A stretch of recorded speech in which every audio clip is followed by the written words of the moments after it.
Ketvirtasis gavėnios sekmadienis, Letarė, kuris mums kalba šiais Jėzaus pasakytais žodžiais.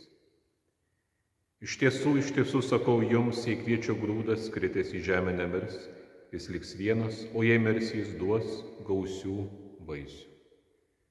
Taip mūsų Viešpats kalbėjo apie savo auką ant kryžiaus, mirtį, ėjimą į kapą ir prisikėlimą Velykų rytą.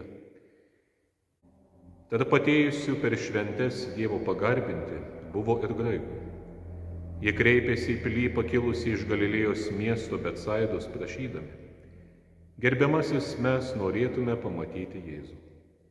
Pilypas nuėjo ir pasakė Andriejui, paskui jie abu, Andriejus ir Pilypas, atėję pranešė Jėzui. O Jėzus jiems tarė: Atėjo valanda, kad būtų pašlovintas žmogaus sūnus. Iš tiesų sakau jums, jei kviečio grūdas kritęs į žemę nemirs, jis liks vienas, o jei mirs, jis duos gausių vaisių. Kas myli savo gyvybę, ją pražudys, o kas nekenčia savo gyvybės šiame pasaulyje, išsaugos ją amžinajam gyvenimui. Kas nori man tarnauti, tegul seka paskui mane, kur aš esu, ten bus ir mano tarnas. Kas man tarnaus, tą pagerbs mano tėvas. Šis laikas, apie kurį mes skaitome, tai žydų Velykų arba Paskos metas. Ir kaip skaitome pirmoje eilutėje, tarp atėjusių per šventes Dievo pagarbinti buvo ir graikų. Atrodytų galbūt šiek tiek keista, ką graikai, tuo metu pagonys, turi bendro su šiomis šventėmis, tačiau iš tiesų prisiminkime Sekminių dieną, kur pasakyta, kad Jeruzalėje buvo susirinkę žmonės iš visų tautų, genčių ir kalbų, kokios tik yra po dangumi. Taigi Jeruzalė buvo daugiatautis miestas, daugybė žmonių atvykdavo ir išvykdavo iš jo. Ir štai atėjus šventėms daugelis ten atvyksta. Taigi ta grupė žmonių, tų graikų, jie susiranda vieną iš mokinių, apaštalą Pilypą, kuris, kaip ir Andriejus, yra kilęs iš Galilėjos miesto Betsaidos. Ir jie prašo paprasto dalykų. Sako: Gerbiamasis, mes norėtume pamatyti Jėzų. Andriejus ir Pilypas nuolat yra kartu su Viešpatimi. Ir štai Pilypas galbūt ne tiek iš nepatiklumo, bet vis dėlto būdamas atsargus, pirmiausia, nebėga pas Jėzų, sakydamas, kad štai tavęs kažkas ieško, arba nebando nuvesti tos grupės atėjūnų pas Jėzų iš karto, tačiau jis pirmiausia apie tai pasako Andriejui. Ir galiausiai abu kartu eina pranešti apie tai Jėzui. Ką daro Jėzus? Jis ima kalbėti apie tai, kas greitai turės įvykti. Ir jis sako, atėjo valanda, kad būtų pašlovintas žmogaus sūnus. Ir tuomet jau girdėta eilutė, kurią jis kalba toliau, tai tie žodžiai apie tai, ką jis pats darys. Iš tiesų sakau jums, jei kviečio grūdas kritęs į žemę nemirs, jis liks vienas, o jei mirs, jis duos gausių vaisių. Taip Jėzus kalba apie savo kančią ant kryžiaus. Apie tai mokiniai neįtin norėjo girdėti. Apaštalas Petras netgi buvo Jėzų sudraudęs, kad nekalbėtų tokių dalykų. Nes šiuose žodžiuose yra tai, kas gąsdina, kas kelia nerimą. Nes Viešpats sako, kad reikės mirti, likti vienam. Jėzus, mirdamas ant kryžiaus, neturėjo palaikančių minios, bet turėjo tą minią, kuri šaipėsi, kuri pati šaukė ant kryžiaus jį. Ir štai, likęs vienas, miręs, palaidotas, jis prisikelia Velykų rytą. Tai yra tie vaisiai, kurių dalis esame mes, to prisikėlimo vaisiai.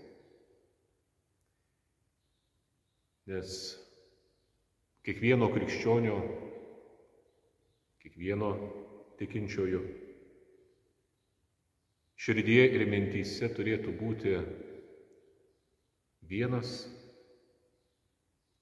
dalykas, viena mintis, vienas supratimas, apie kurį Jėzus toliau kalba.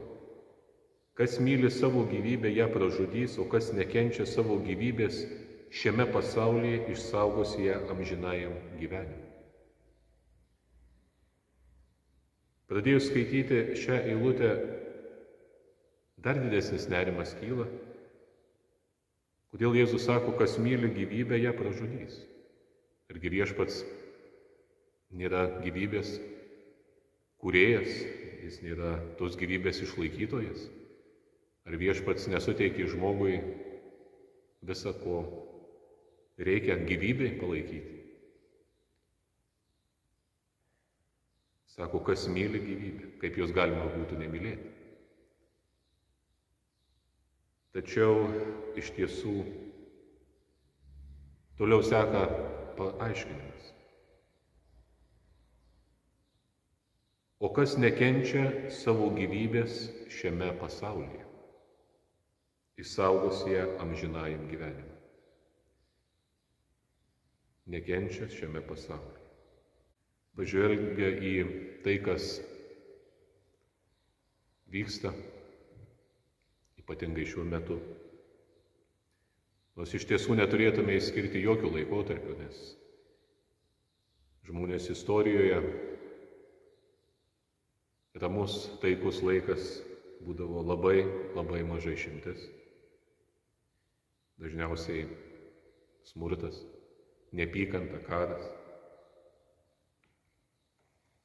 Ir iš ko visa tai kyla? Tai yra iš noro turėti gyvybę, arba tiksliau gyvybės iliuziją šiame pasaulyje. Žmonės desperatiškai bando išsaugoti savo jaunystę. Jie reikia net save žaloja, eksperimentuoja su savimi. Imasi visų būdų, kaip turėti daugiau to gyvenimo, kaip jie galbūt įsivaizduoja. Tai viską bandydami turėti, imti čia ir dabar, negalvodami apie tai, kokios yra viso to pasekmės. Nematydami savo artimo šalia savęs. Tačiau tai yra laikina, tai yra praeinantys dalykai. Tuo tarpu, kas myli gyvybės davėją, kas myli tikrą gyvenimą, kuris yra tuo met, kai eini su Viešpatimi, kai atiduodi viską į jo rankas, kai nusisuki nuo pasaulio pagundų, nuo tų dalykų, kurie žeidžia, kurie eikvoja tą laiką, kuris Viešpaties yra mums duotas čia. Tuomet, kai pasitiki Viešpaties vedimu, turi gyvenimą, turi pilną gyvenimą, pripildytą ramybės, džiaugsmo, laimės. Ir svarbiausia, iš kur visa tai kyla. Tai ne todėl, kad aš šiandien turiu visko labai daug, ne todėl, kad Viešpats šiandien mane laimina daugeliu dalykų, kad šiandien aš turiu duonos kąsnį, kad turiu pastogę, kad turiu šeimą, kad turiu tos žmonės, kurie man linki gero. Tačiau pirmiausia, ką aš turiu, tai turiu amžinybės viltį, amžinybės pažadą. Kad visa tai, ką aš turiu gyvenime, nepraeis veltui. Kad aš turėsiu nepalyginamai daugiau ir tai niekada nesibaigs. Kad aš turėsiu Dievo artumą. Kad aš turėsiu gyvybę. Kad aš turėsiu viską. Nes Viešpats duoda viską. Ir duoda dovanai, tik reikia tai priimti. Kaip priimti? Priimti tikėjimą. Ir štai Viešpats sako, kas nori man tarnauti, tegul seka paskui mane, kur aš esu, ten bus ir mano tarnas. Tai yra Jėzaus pažadas. Tas, kas seka jį, turi gyvenimą. Nes Jėzus yra Tėvo dešinėje. Taigi, kuomet teismo dieną bus perskirti atėjusieji priešais Viešpaties sostą, tie, kurie pasitikėjo Viešpatimi, kurie sekė jį, bus dešinėje. Kitiems teks eiti į kairę. Tas sekimas Viešpatimi jis nebūtinai ir bus lengvas. Jis toks ir nėra. Jeigu stengiuosi tą daryti iš visos širdies. Kiekvieną dieną susidursiu su pasirinkimais. Kiekvieną dieną man reikės labai daug apie ką pagalvoti, kad nepadaryčiau tokio kompromiso, kuris mano širdį dalins per pusę. Kai aš norėsiu sekti Viešpatimi, bet šiek tiek būti ir pasaulyje. Galbūt pernelyg daug būti pasaulyje. Galbūt aš neatsispirsiu pagundai. Ir visiems kitiem dalykai, kurie mane vilios eiti toliau nuo Viešpaties, nuo to, ko jis mane moko, ką jis man žada. Taigi tarnystė nebus lengva. Tačiau jie veda kur? Ten, kur yra Jėzus, kuris sako, kas man tarnaus, tą pagerbs mano tėvas.